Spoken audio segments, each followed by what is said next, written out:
Welcome to my channel లియాన్ష్వల్. Instagram, YouTube ఏది open చేసినా అండి ఇండియాలో సమ్మర్ స్టార్ట్ అయిపోయింది కదా, అదే మే వచ్చేసింది కదండి. ఆవకాయ ఆంజనేయ అంటూ సాంగ్స్ పెడుతున్నారండి. నాకు చేయాలనిపించింది, ఆవకాయ తినాలనిపించింది. ఎదురుగుంటే న్యూ వరల్డ్కి వెళ్ళానండి, మామిడికాయ దొరకలేదు. సరే అని పక్కనే ఉన్న అల్మీరా కూడా తిరిగేసానండి, మామిడికాయ దొరకలేదు. సరే అని మా ఆయన్ని సూపర్ మార్కెట్కి తీసుకెళ్ళమన్నానండి, ఇండియన్కి తీసుకెళ్ళారు. నాకైతే అక్కడ మామిడికాయలు అయితే దొరకలేదు, కానీ ఉసిరికాయలు అయితే కనిపించినాయండి. చచ్చినోడి పిల్లకి వచ్చిందే కట్నం, ఏదో ఒకటి చేసేద్దాం కదా అని ఉసిరికాయ ఆవకాయ పట్టేశానండి. సర్లేండి, నేను నా ఉసిరికాయ నేను ఎలా చేస్తానో చూపిస్తానండి.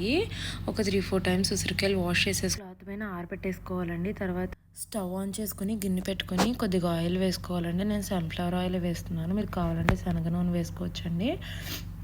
ఆయిల్ వేసి ఉసిరికాయలన్నీ వేసేసినాక ఒకసారి తిప్పేసి పైన ప్లేట్లో వాటర్ పోసి అట్లా మగ్గ పెట్టాలండి. మధ్య మధ్యలో తీసి తిప్పుతూ ఉండండి, లేదా ఒక సైడ్ మాడిపోతూ ఉంటాయండి. అట్లా ఫ్రై అయ్యే వరకు వాటిని సిమ్లో పెట్టి మగ్గించాలి. కొద్దిగా మెంతులు, కొద్దిగా ఆవాలు ఫ్రై చేసేసుకొని పక్కన పెట్టేసుకున్నానండి. నేను ఎప్పటికప్పుడు ఇన్స్టెంట్గా చేసుకుంటానండి. మీది ఆల్రెడీ పౌడర్ ఉంటే వేసుకోవచ్చు. అదిగోండి ఉసిరికాయలు వేగిపోయినాయండి, చల్లారి పెట్టేసుకోవాలండి. నేను కొద్దిగా చింతపండు తీసుకుని అందులో కొద్దిగా వాటర్ పోసుకుని దాన్ని గుజ్జు తీసుకున్నానండి. ఇందాక తీసుకున్న ప్యాన్లోనే కొద్దిగా చింతపండు గుజ్జు వేసేసుకుని అది దగ్గరగా అయ్యే వరకు మరగపెట్టేశానండి. మగ్గబెట్టినాక అట్లా అయింది. ఆ రెండు కంప్లీట్గా కూల్ చేశానండి. సో నేను 8 ఉసిరికాయలకి ఒక గేరిట కారం తీసుకున్నానండి. మెంతులును ఆవాలు నలగవు కదండి, మనం తీసుకునే సాల్ట్ అందులో వేసుకుని ఆడితే గ్రైండ్ అయిపోతుందండి. ఆ గ్రైండ్ అయింది కూడా వేసుకున్నానండి. కొద్దిగా పసుపు వేసుకొని ఒక వెల్లుల్లి దంచి వేసుకున్నానండి.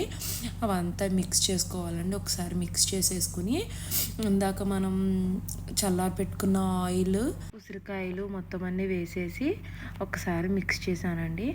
నెక్స్ట్ ఇందాక మనం చల్లారి పెట్టుకున్న చింతపండు గుజ్జు ఉంది కదండి, అది కూడా వేసేసి మిక్స్ చేసేయాలండి.